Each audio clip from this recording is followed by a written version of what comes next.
Hello everyone and welcome back to another installment in our Character Spotlight series.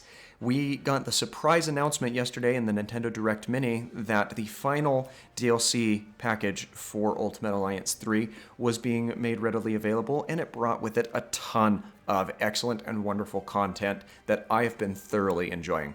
Now, real quick before we jump into today's Character Spotlight, I do want to remind you that if you are enjoying this series, whether you're a first-time viewer of my channel or if you've been around for a while, don't forget to smash that like button and hit that subscribe button while you're down there, as the subscription is free and easy, and I bring videos to you on a daily basis. Now, there are 6 new characters that have been introduced, and we will be going over them in like fashion with what we've seen in previous installments of this series. And the first character that we will be focusing on is none other than Mr. Fantastic, the father figure and leader of the Fantastic Four. Now, Mr. Fantastic appeared alongside all the other members of the Fantastic Four for the first time in Fantastic Four #1, which debuted in November of 1961. So he's been around for quite a while and is considered to be one of the founding members of the Marvel comic main staples. A couple of things that are important to keep in mind with Mr. Fantastic is he possesses a genius level intellect. He is possesses extreme superhuman elasticity, malleability, and endurance. He has a resistance to most physical assaults and electricity, as well as virtual immunity to psychic powers. So quite the power set to keep in mind for Mr. Fantastic here. And his moveset is quite a bit of fun to use as well. So the moves that he has access to, I should say, is first off the elongated attack, where he will stretch out to attack continually from the air, where he kind of stretches up and then beats down on the ground with his extended arms. This is an attack that you can repeatedly press the button to use and take advantage of. His second attack, I should say, is the extended radius. This is a very, very useful attack from my experience, as it not only affects a wide area, but it's also manipulable, where you can adjust the track of where you are using this attack to affect multiple different enemies at once. And once you have it up to that 3rd rank, it drastically decreases the amount or increases the amount of damage that is done to the opponent's stagger gauge. So it's quite the attack to use to your advantage. The 3rd attack is a very unique one, where it is the full momentum, where he basically turns himself into a tire and rolls around on the stage. This is another attack that you can continue to use as you mash the button, but it is heavily influenced by directional input. It has some pretty good damage output, but the challenge that comes along with that is it is a little bit more difficult to control.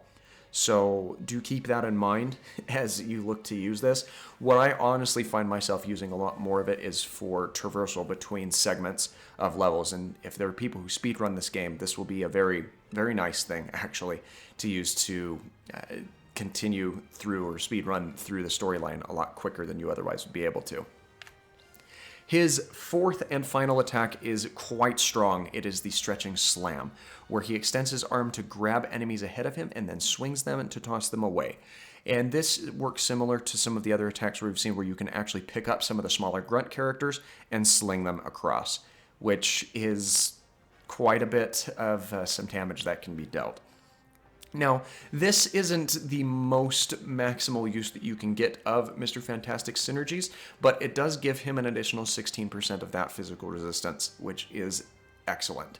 So this is just paired with the rest of the members of the Fantastic Four that were added in, as we have Invisible Woman, Human Torch, and The Thing. And these characters will be subsequently featured in upcoming character analysis videos that I will be doing, and the dates for those will be listed below, right there underneath their names. So make sure that you are tuned in for the dates of the releases of those videos. Now, there are 2 additional characters that we'll get to a little bit later that will be featured in likewise character updates and spotlights, as well as the acquisition of all of those characters. So let's briefly have a look at how to acquire the members of the Fantastic Four before we jump into a 200 enemy style rift to showcase Mr. Fantastic in action.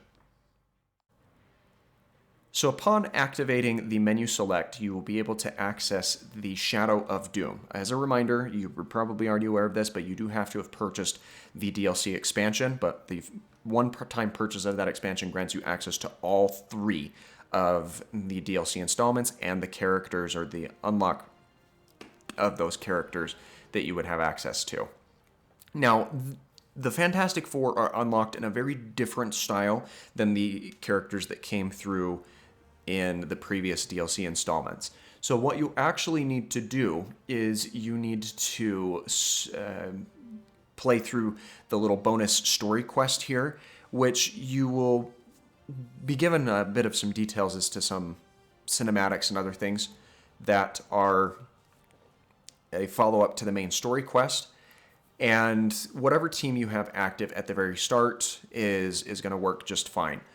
So basically, you're going to need to work through 10 different chapters or 10 different installments, which not only introduces the Fantastic Four after you get out of the Necropolis area of the main story, but it also takes you over to the negative zone where you have a fight against Annihilus. Now, Annihilus is not one of the characters that shows up as being playable, but it's really cool to me that he's included and featured in this game, and his fight is quite a bit of fun. So that's something to look forward to as well. As soon as you get into that negative zone, or this 4th area here, you'll be granted access to all of the Fantastic Four characters. They are made available to you at level 45, so they have access to all of their attacks right off the bat. And as you play through the remainder of the story, you'll be able to unlock a couple of extra features, which we will talk about a little bit later.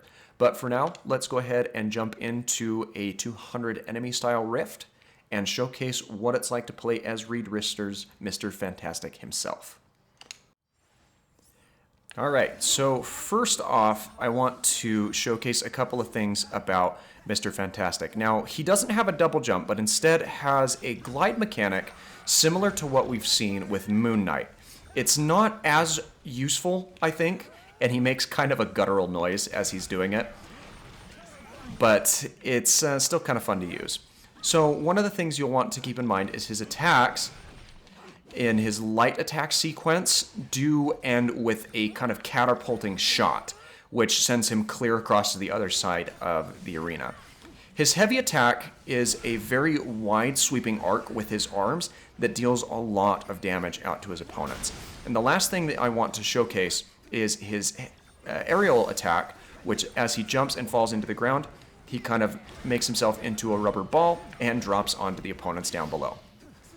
Let's start showcasing some of his actual attacks now, where we first have the elongated attack, where as you mash it, he will punch down onto the opponents on the ground, and after you finish mashing the button, he will have his final attack with more of a knockback type effect. The extended radius attack, like I said, is a very, very big area of effect type attack, and it's pretty conservative of his attacking types that, in terms of it doesn't use up a lot of his MP, which allows you to deal out massive amounts of damage in a pretty quick little time frame. His third attack, that full momentum, turns him into a wheel where he kind of rolls around the arena. This uses his MP quite a bit quicker. It does stop if you run into unmovable objects, but deals a decent amount of damage to the opponents that he runs into. His final attack, that stretching arm, will grab some of these opponents, swing them around in a circle, and then launch them across the rest of the battle arena. Now, in terms of his extreme attack, it is best used in areas where enemies are clumped up, as he will create this little dodecahedron zipping around and then drop down on top of them. So it goes by very fast, but has high amounts of damage output as well. Now, I personally find myself using the extended radius quite a bit, as it does deal a significant amount of damage to the stagger bars. Though it's not the best damage output, I think it's a lot easier to use than the extended radius tends to be, or the full momentum, I should say, because the full momentum is highly influenced by your directional input and can be a bit tricky to use. But overall, I think Mr. Fantastic is my favorite of the Fantastic Four characters to use because of the unique utility which he offers and brings to the fight. So that is going to do it for today's video. Thank you so much for watching. Again, if you're enjoying this content, please feel free to leave a like. Let me know in the comments down below what you think about the additions of these new characters. I'm extremely excited to now have them here. And we will be right back with another character analysis video with Invisible Woman on Monday. So make sure that you're subscribed so you don't miss out on when that video goes live. Thanks again for watching, and you have yourself a fantastic rest of your day.